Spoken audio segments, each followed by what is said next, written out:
Assalamualaikum warahmatullahi wabarakatuh. Kami dari kelompok 1 mata kuliah Sistem Pertanian Berkelanjutan Organik kelas H dengan dosen pengampu Bapak Dr. Insinyur Toto Sunarto, Ibu Dr. Pujawati Suryatmana, Ibu Santika Sari SPMP, dan Bapak Dr. Muhammad Arif Soleh akan menjelaskan mengenai studi kasus usaha tani pertanian organik.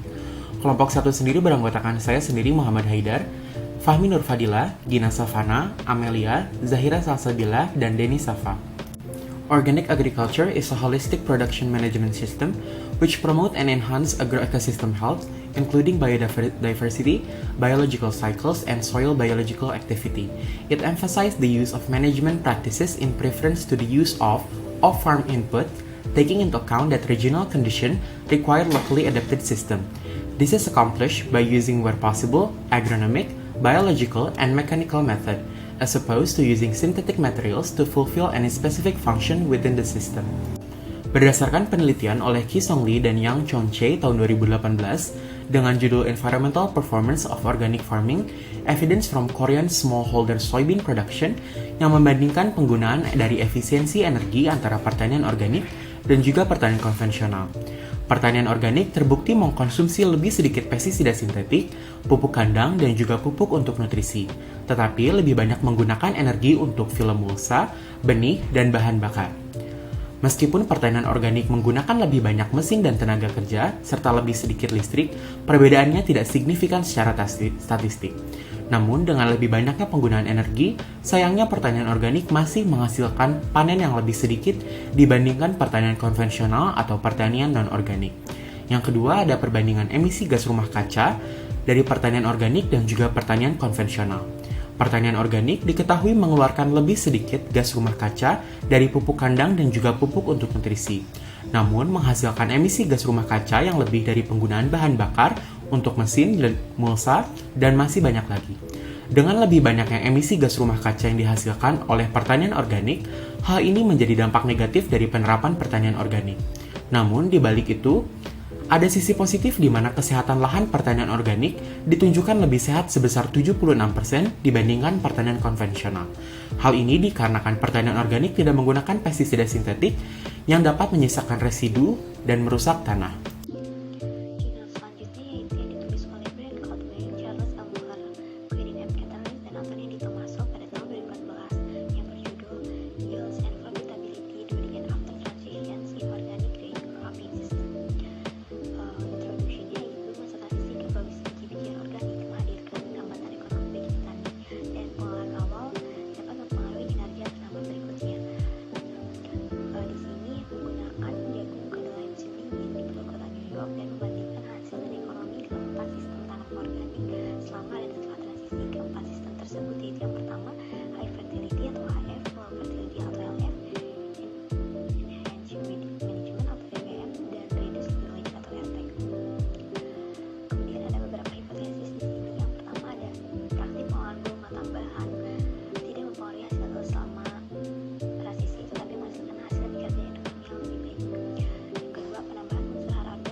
Hasil jagung HF, LF, dan EWM rata-rata 63%, tetapi setelah itu 98-111%.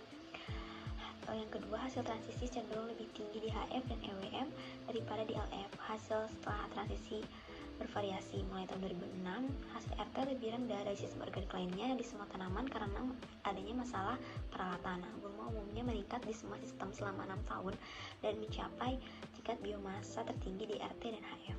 Yang ketiga, aplikasi kesuburan tambahan di luar apa yang diterapkan pada perlakuan LF tidak meningkatkan hasil jagung dan kedelai, tetapi pemupukan dengan pupuk kandang ayam yang dikomposkan dapat meningkatkan hasil.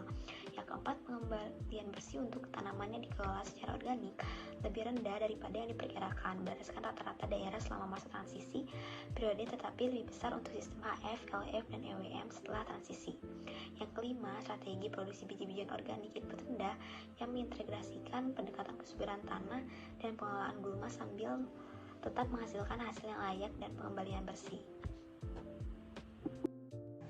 Jurnal selanjutnya yaitu Increasing Cropping System Diversity, Balance Productivity, Profitability, and Environmental Health, atau meningkatkan keanekaragaman sistem tanam, menyeimbangkan produktivitas, profitabilitas, dan kesehatan lingkungan. Jurnal ini dibuat oleh Adam S. Davis et al. Pada tahun 2012. Yang pertama, pendahuluan, menyeimbangkan produktivitas, profitabilitas, dan kesehatan lingkungan merupakan tantangan utama bagi keberlanjutan pertanian. Sebagian besar sistem produksi tanaman di Amerika Serikat dicirikan oleh keanekaragaman spesies dan pengelolaan yang rendah, penggunaan energi fosil dan bahan kimia pertanian yang tinggi, serta dampak negatif yang besar terhadap lingkungan. Lalu, hipotesis utama pada penelitian ini adalah diversifikasi sistem tanam akan menghasilkan pengembangan ekosistem service dari waktu ke waktu yang akan melengkapi atau pada akhirnya menggantikan peran input eksternal sintesis dalam mempertahankan produktivitas dan juga profitabilitas tanaman. Nah, untuk mengujinya itu dilakukan studi lapangan dari tahun 2003 hingga 2011, yaitu membandingkan rotasi 2 tahun yang dikelola secara konvensional berupa jagung dan kedelai yang menggunakan perlakuan pupuk dan herbisida pada tingkat yang sebanding dengan yang digunakan di pertanian terdekat dengan 2 sistem tanam yang lebih beragam berupa rotasi 3 tahun yaitu jagung, kedelai, biji-bijian kecil, dan semanggi merah, serta rotasi 4 tahun berupa jagung, kedelai, biji-bijian kecil, dan alfalfa yang dikelola dengan pupuk sintetik dan masukan herbisida yang lebih rendah dan aplikasi pupuk kandang ternak secara berkala. Selanjutnya itu adalah hasil dan pembahasan. Yang pertama, crop yields and net profitability, atau hasil tanaman dan profitabilitas bersih. Nah, diversifikasi sistem tanam ini meningkatkan hasil jagung dan biji kedelai serta masa panen tingkat sistem biji-bijian dan juga jerami sambil mempertahankan pengembalian ekonominya. Yaitu juga diperiksa profitabilitas sistem dengan menghitung net returns ke tanah dan juga manajemennya, yaitu menghitung operasi pertanian tanpa memperhitungkan biaya awalnya berupa pembayaran sewa, lalu waktu manajemen misalnya pemasaran dan juga subsidinya. Yang kedua, agrochemical labor energy inputs, atau input agrikimia, tenaga kerja, dan juga energi. Nah, tingkat aplikasi bahan kimia pertanian utama yang dilakukan dalam penelitian ini yaitu adalah pembuatan pupuk N dan juga herbisida. Yang keduanya ini menunjukkan efek yang kuat pada semua sistem tanamnya, yaitu aplikasi pupuk N buatan lebih tinggi pada rotasi 2 tahun dibandingkan dengan rotasi yang 3 tahun dan juga 4 tahun. Lalu, yang poin ketiga, divergent weight management system, atau sistem manajemen gulma divergent. Nah, gulmanya ini dikelola secara efektif di ketiga sistem tanam meskipun mengurangi penggunaan herbisida sebesar 88% dalam rotasi 3 tahun dan 4 tahun dibandingkan dengan rotasi yang 2 tahun. Lalu, pengembangan jasa ekosistem dari waktu ke waktu dalam rotasi tanaman yang lebih beragam ini semakin menggantikan kebutuhan input sintesis eksternal untuk mempertahankan produktivitas tanaman, karena seperti yang diperkirakan, produk yang diinginkan berupa hasil panen, penekanan gulma, dan juga kinerja ekonomi dari rotasi tanam yang lebih beragam dan kurang beragam itu adalah serupa. Sedangkan input eksternal dan dampak lingkungan itu sangat berbeda di antara semua sistemnya. Dalam rotasi yang lebih beragam, itu lebih menggunakan sejumlah kecil input agrikimia sintetik, maka dengan demikian itu berfungsi sebagai alat yang ampuh untuk menyesuaikan daripada mendorong kinerja agroekosistem. Selain itu juga di sini juga diamati juga peningkatan stabilitas labanya dengan cara jangka panjang yang serupa dalam rotasi 3 tahun dan 4 tahunnya dibandingkan dengan rotasi yang 2 tahun. Selanjutnya kami mengutip dari Jurnal Productivity, Economic Performance, and Soil Quality of Conventional, Mixed and Organic Trial and Farming System in Eastern Washington State. Dalam jurnal yang kami kutip menggunakan 4 jenis pertanian. Yang pertama menggunakan mixed crop livestock atau mix, lalu ada organic mixed crop livestock atau ORG crop, lalu ada pertanian secara konvensional, dan juga secara organic hay atau jerami organik. Yang pertama ada productivity, yaitu hasil dari mixed crop livestock itu dia lebih besar daripada hasil pertanian konvensional, dan juga hasil organic mixed crop livestock atau bisa disingkat dengan ORG crop itu dia hasilnya hampir sama dengan konvensional dan mix. Meskipun mix menggunakan lebih sedikit pupuk dan pada pertanian konvensional dan ORG crop dia tidak menggunakan pupuk. Selanjutnya dari segi ekonomi, secara keseluruhan produksi gandum musim dingin dengan cara mix atau konvensional dinilai tidak atau kurang menguntungkan. Dan juga kerugian pada gandum musim semi dan kacang polong juga dinilai cukup merugikan. Selain itu, gandum dingin dinilai paling menguntungkan dalam pertanian dengan menggunakan organic crop karena dilakukan secara organik sehingga mengurangi adanya pengeluaran biaya pupuk dan hasil yang dihasilkan lebih tinggi. Yang terakhir ada soil quality dengan total soil profile atau SOC menurun pada pertanian konvensional dan mix, tetapi tidak menunjukkan hasil yang signifikan pada pertanian secara ORG crop ataupun ORG hay.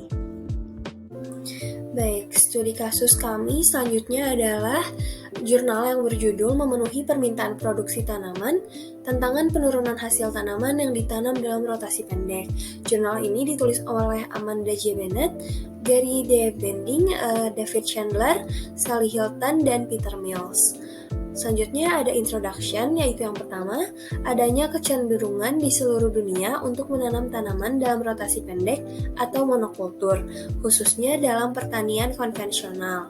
Selain itu, praktik ini itu lebih umum karena berbagai faktor, termasuk yang pertama adalah tren pasar ekonomi, kemajuan teknologi, insentif pemerintah, dan permintaan pengecer dan konsumen. Selain itu, intensitas penggunaan lahan juga harus meningkat lebih jauh di masa depan, karena untuk memenuhi permintaan penanaman tanaman, baik untuk bioenergi maupun produksi pangan, dan rotasi panjang mungkin tidak dianggap layak atau praktis. Selain itu, bukti juga menunjukkan bahwa tanaman yang ditanam dalam rotasi pendek atau monokultur itu sering mengalami penurunan hasil jika dibandingkan dengan tanaman yang ditanam dalam rotasi yang lebih lama atau untuk pertama kalinya. Banyak faktor yang dihipotesiskan dapat berkontribusi terhadap penurunan hasil tersebut, termasuk faktor biotik seperti patogen tanaman dan juga mikroorganisme rhizosfer yang merusak. Selain itu ada juga faktor abiotik seperti praktik pengelolaan lahan dan ketersediaan nutrisi. Selain itu, solusi dari penurunan tersebut adalah praktek penanaman seperti pengelolaan alternatif, yaitu penanaman ganda atau tumpang sari. Selain itu juga bisa pengolahan tanah dengan amandemen organik yang mungkin terbukti berharga untuk memerangi beberapa efek negatif yang terlihat ketika tanaman ditanam dalam rotasi pendek. Dan yang terakhir yaitu pemulihan tanaman terus juga menjadi hal penting meskipun hal ini membutuhkan target pemulihan khusus untuk diidentifikasi. Selanjutnya ada juga hipotesis dari jurnal ini, yaitu tinjauan ini mengidentifikasi kesenjangan dalam pemahaman kita tentang penurunan hasil, terutama sehubungan dengan interaksi kompleks yang terjadi antara berbagai komponen agroekosistem tersebut dan mungkin mempengaruhi ketahanan pangan di dunia, terutama di abad 21. Selanjutnya yaitu combating yield decline atau mengatasi penurunan hasil panen. Solusi untuk masalah penurunan hasil panen ini masih kurang meskipun beberapa hipotesis yang diajukan dapat menjelaskan efek menguntungkan dari rotasi. Cara mengatasi penurunan hasil panen berdasarkan jurnal ini diantaranya ada yang pertama continued monoculture menurut Cook pada tahun 2003 dan Shifton pada tahun 1975 pada pertanaman gandum atau barley yang ditanam dalam monokultur. Penurunan hasil tidak terjadi jika monokulturnya dilanjutkan dan hasil dapat meningkat sampai batas tertentu. Alasannya adalah adanya kontrol biologis alami yang dihasilkan dari penumpukan Pseudomonas sp yang menghasilkan antibiotik diasetil fluoroglucinol yang dapat menekan patogen yang bertanggung jawab atas kehilangan hasil. Meskipun penurunan hasil dapat dibalik sampai batas tertentu dengan monokultur lanjutan, hasil yang dicapai tidak pernah setinggi ketika tanaman ditanami secara rotasi.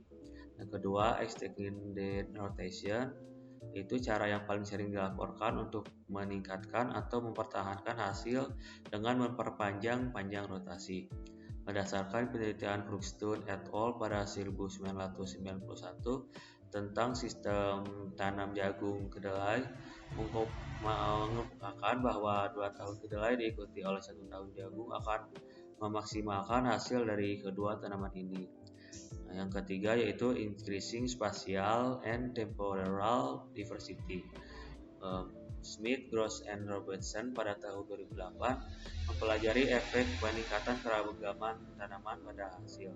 Hasil jagung meningkat sebagai respon terhadap jumlah tanaman dalam rotasi. Keragaman spasial dapat dicapai melalui tumpang sari. Sistem yang ini sudah umum di bagian Amerika Serikat, Asia, dan Afrika, di mana 2 atau lebih tanaman ditanam di lahan yang sama pada waktu yang sama. Aspek penting dari sistem tumpang sari adalah dapat mengikat nitrogen yang menguntungkan tanaman lain dan dapat mengurangi atau menghilangkan kebutuhan input nitrogen eksternal. Dan yang keempat yaitu manajemen practice. Meskipun bukan solusi langsung untuk penurunan hasil pada tanaman yang ditanam dalam rotasi pendek atau monoculture, memperbaiki atau mempertahankan sifat biologis, kimia, dan fisik tanah melalui praktik pengelolaan seperti pemupukan, penerapan peraturan organik, pengolahan tanah atau irigasi dapat memberikan peningkatan umum pada tanah. Dan yang terakhir yaitu resistant breeding. Target khusus untuk pemulihan tanaman dapat membantu dalam menghasilkan varietas yang tahan terhadap patogen yang menyebabkan penurunan hasil pada tanaman. Nah, untuk kesimpulannya, studi komprehensif tentang penurunan hasil dalam sistem pertanaman tertentu masih jarang dilakukan karena sulit dilakukan dan dibuat lebih kompleks oleh interaksi potensial dari semua faktor yang mungkin terjadi. Dan yang kedua, penelitian di masa depan harus fokus pada mengatasi kesenjangan pengetahuan yang disorot seperti di atas, serta mencoba mengkarakterisasi lebih lengkap mikrobiota tanah dalam sistem tanah pertanian. Demikian pemaparan kelompok kami mengenai studi kasus usaha tani pertanian organik. Terima kasih atas perhatiannya. Wassalamualaikum warahmatullahi wabarakatuh.